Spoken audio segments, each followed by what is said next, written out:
All right, everybody, welcome to another Monday Morning Murph. Who would you rather hear from at 0 and 3 than one Brian Murphy? Brian, what do you want to say about this? I mean, after the post game the other day, I feel like we kind of had to let it all out about the way that this has gone to begin the season for the Minnesota Vikings, and it's put them in a very difficult spot to try to be competitive and have that part of the competitive rebuild. At times, having trouble seeing some of the rebuildy parts as the defense gave up one of the greatest days to a quarterback I've ever seen in my entire life. And my apologies for calling him Justin Kirkbert throughout the week because he was not Kirkian in this game. He was absolutely marvelous, Justin Herbert, against the Vikings defense, although I'm thinking most people will be this season. So give me the feelings. What are you thinking this morning? Dread a bit because it put, we have 14 games to go. So now not only is the urgency on every minute of every game, but you also get the sense that any small hiccup, any particular mistake, any bad call that doesn't break Minnesota's way, any failed opportunity each week is going to feel like the season is over at any given moment. I mean, looking at 0 and 3 in a box, uh, I don't like the way the Vikings have put themselves there, but I do see glimmers of hope where you don't throw in the towel yet, and that may keep enough people engaged here for a while.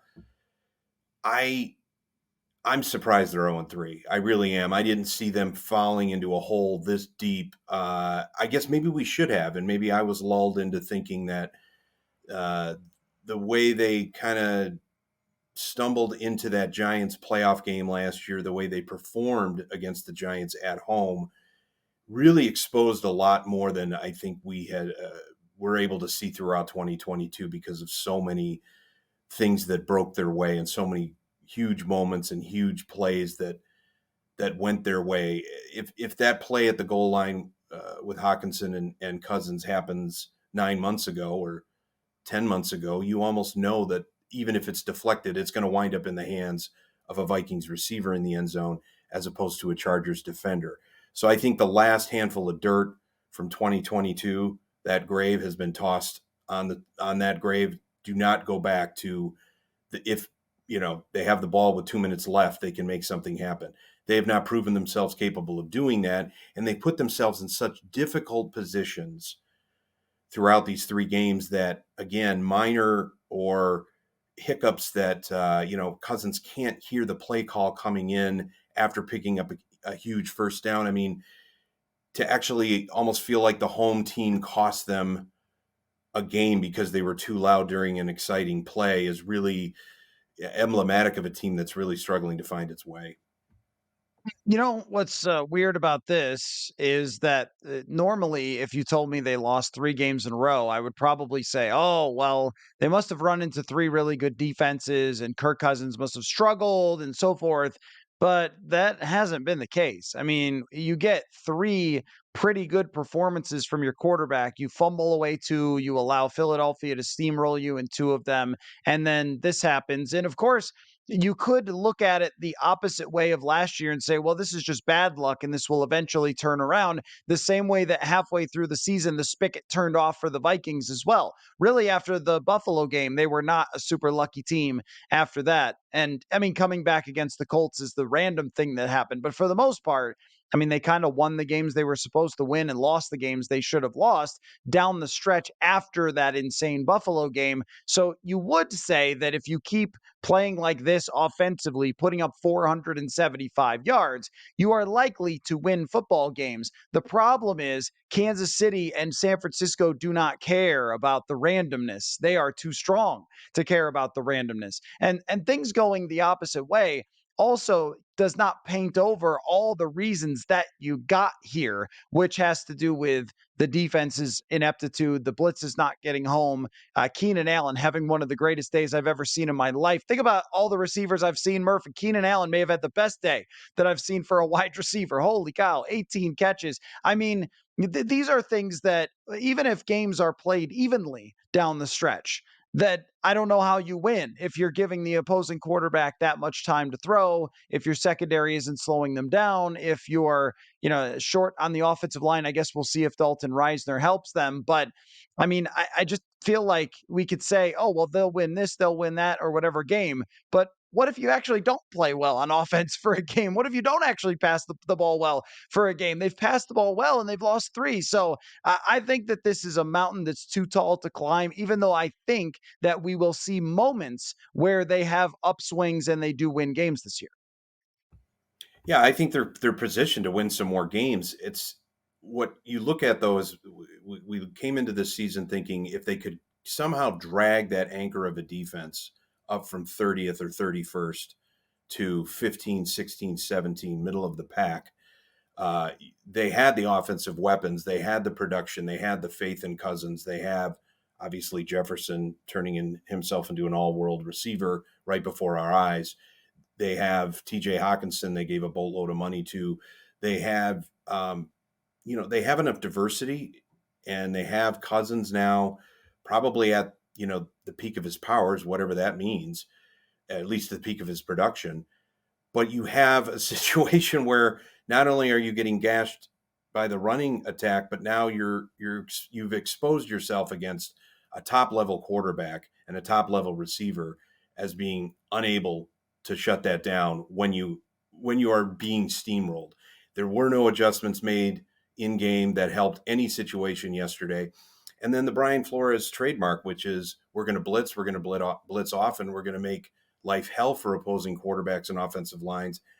They didn't get home at all yesterday. Justin Herbert kind of flung them away like fleas, and he's not the best quarterback they're going to face this season yet. I mean, we got Mahomes lurking.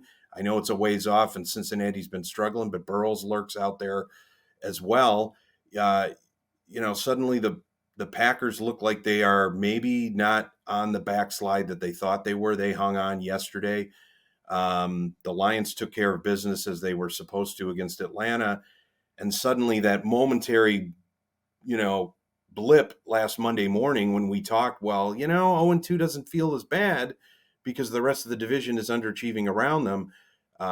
They lost that.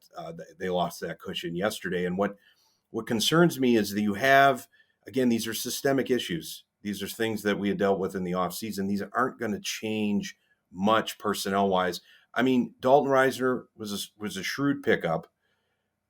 Is it too late? And what real impact is he going to have in 1 week? Maybe you get Marcus Davenport back and you can improve that pass rush a little bit more. But we've seen where the secondary has been exposed. You don't have Kwesi's initial draft picks moving into the roles that we thought that they could or they should have by now.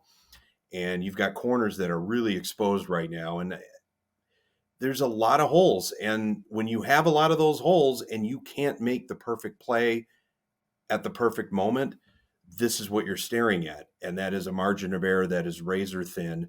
And now you got to wonder about the confidence level of a club that's staring up at 0-3. I mean, O'Connell said all the right things yesterday. I was with the Rams. We lost 3 in a row. It wasn't to start the season. It was in the middle of the season, and we ended up winning the Super Bowl.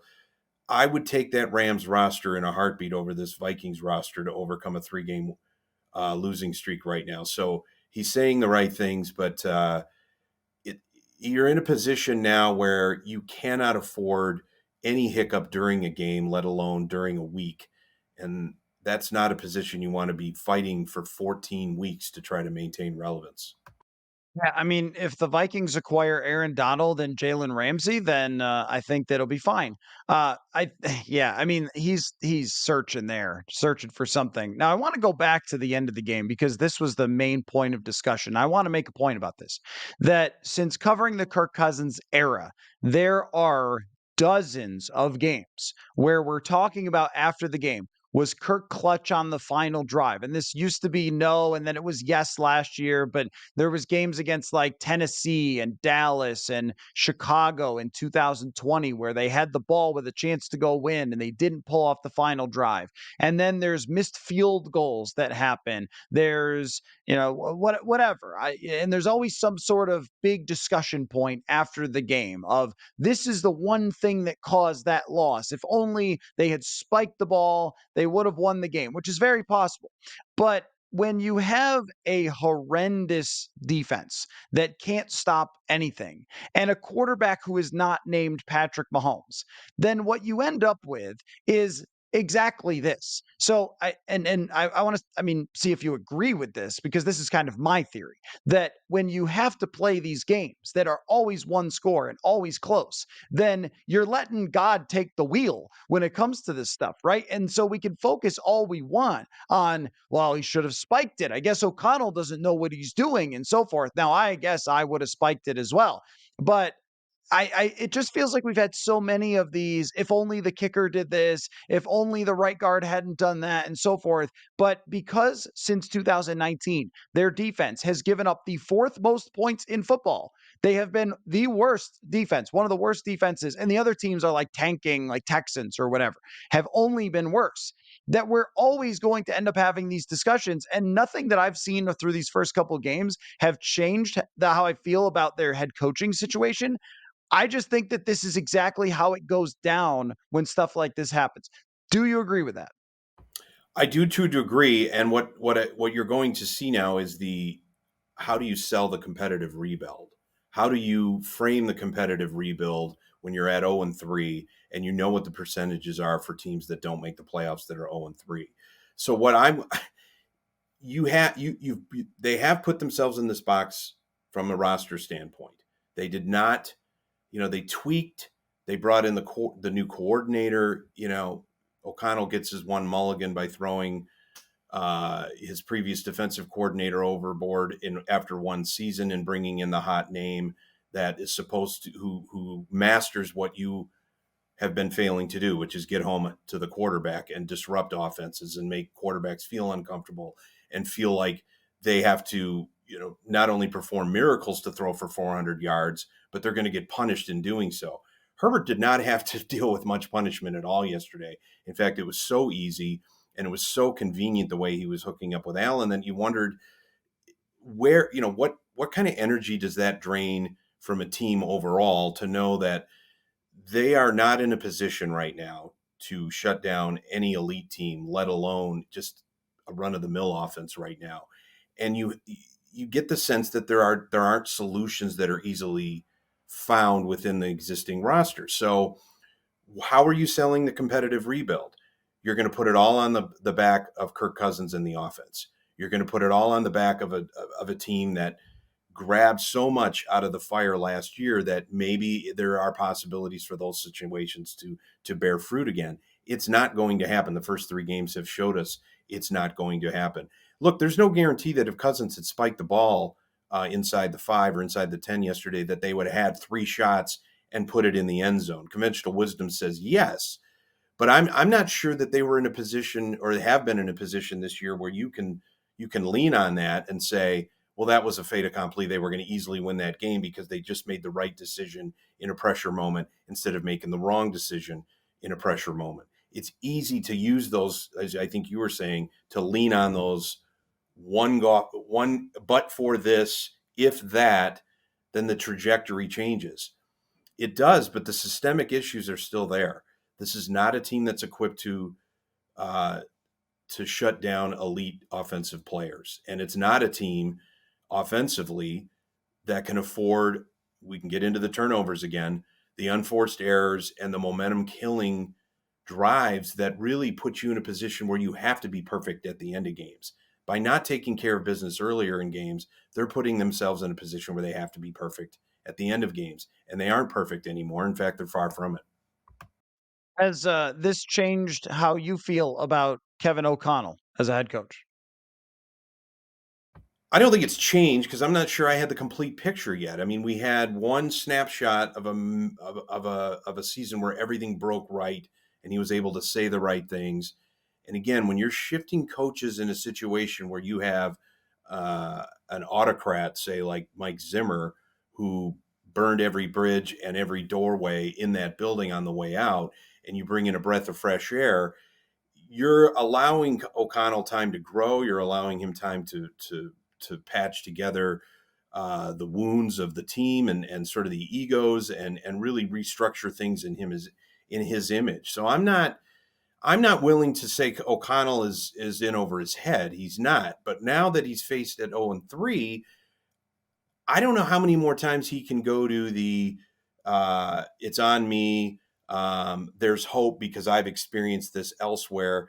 Those you can wield those tools once in a while from a motivational standpoint, but the proof is always on the field. The proof is always in the film. And right now he's got an offense that is overwhelmed and doing everything it can to keep a team in games, but is also mistake prone as well. And you've got a defense that can't stop anybody. And that was what he was trying to fix with Flores. He's, the front office hasn't given him necessarily every tool that he could probably utilize. And, I think Kwesi's draft grades are worsening by the week as you find it harder and harder to find impacts from the players that he's brought in that should be making impacts now. So what you have is a very precarious situation because you can build it up as us versus them. We're all believers still. That isn't going to fly because the performances on the field aren't allowing you to grab onto those straws where there is maybe some hope here. This is a little bit random. Perhaps if we have this happen, perhaps I don't know how much longer that can play. So O'Connell's going to have to really get into his toolbox and do some things schematically. And as we said maybe 2 weeks ago, after or maybe right after the Philly loss, is that you have players that feel compelled to do more than their jobs to make key plays at key moments because the pressure is building. Now you have a head coach who hasn't been in this position as a head coach. Is he going to stray outside of his lane and try to accomplish something or try to design some new schemes, design some new either protection schemes or maybe even involve Flores more and saying maybe we should pivot here and do some more of this? Is that going to are those panic moves that really don't end up changing the end result, or do they does he put himself in a position where he's getting in the way of his own people? These are the things that losing does. uh, they make you make decisions you really don't want to make. All right, I have a follow up on that. But first, I want to remind everyone to make Little Caesars the official pizza sponsor of the NFL, part of your game day. Order online during their Pizza pregame, 1 hour before NFL games, and get ready for some football and maybe fun, depending on how the Vikings play. Presumably fun watching football. Choose your favorite Little Caesars pizza or pick the toppings you crave. Either way, you win. And speaking of winning, everyone scores with convenient delivery of their in-store pizza portal pickup. So grab some friends and enjoy a few slices during the tastiest hour before kickoff. So here's what I wanted to say about that, Murph. Don't lose your mind, Kev. That would be my suggestion. That what happens sometimes when teams struggle and lose is the head coach, and not that I would have any experience with this, they start attacking number 3 quarterbacks. They start trashing the general manager at the podium. They start going after the quarterback for his personal health decisions. I mean, don't lose your mind. It's good. It's going to be a rough ride, I think, this year. I mean, they are. I guarantee there will be a point where we go, if they only win like 1 or 2 more games, then they could, and then they won't, and then we'll be at like, oh, now they're going to miss the playoffs or whatever. Like that's how 0-3 goes. But if you kind of just guide the ship without completely going nuts, then I think you can survive. And I always wanted to see the test of this. I mean, I was always curious last year, like how, okay, anyone can win, any coach can win. How's it going to be when things get really tough? And I think now we're seeing that. And going to Carolina is right away kind of a test. Don't lose your mind. Going to Carolina and lose to Andy Dalton and the Panthers, and then go 0-4. Like don't handle those post game press conferences, handle the locker room, all those things, because this is probably the toughest thing of Kevin O'Connell's professional career that he's going to go through, and you don't know how someone's going to handle it until we see it. Sorry, let me unmute there. Yeah, we've been saying that all along. I mean, it was such a glory ride last year that you never really had to see, O'Connell, I don't want to say under pressure, but handling adversity. And so much of what defines an NFL head coach is the day to day making the 53 man believe, despite where they're at, that not only can we do this together, we can climb out of this hole, but you're going to be a major part of that. And if I ask you to do something, that may be outside your comfort zone, you need to believe in, you need to buy in and believe me. He hasn't had to push people that way. So, yeah, what's he going to be like this week? What's he going to be like Wednesday when he sets up a game plan for a team that, look, another awful team in a bad situation? They're not even in a competitive rebuild. It feels like they're just in a perpetual rebuild. You're going back on the road. There's going to be a lot of talk about Adam Thielen and the memories that he had and what that means for him. That's all fine and dandy, but the Vikings need a win so desperately right now that you wonder, what is that going to mean in as you design a game plan. It seems like defensively, Brian Flores has designed a game plan specifically for each opponent, and every nuance is designed for each opponent that they're playing.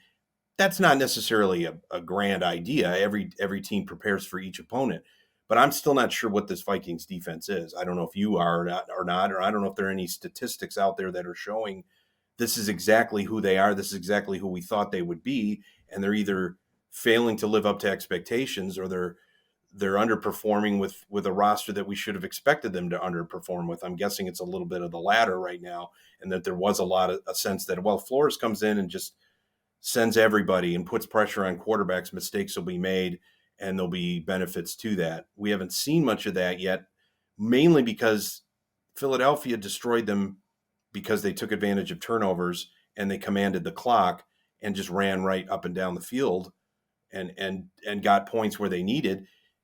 Herbert and the Chargers said, "The hell with the running game. We find something soft underneath. We find something soft quickly. We find something soft downfield."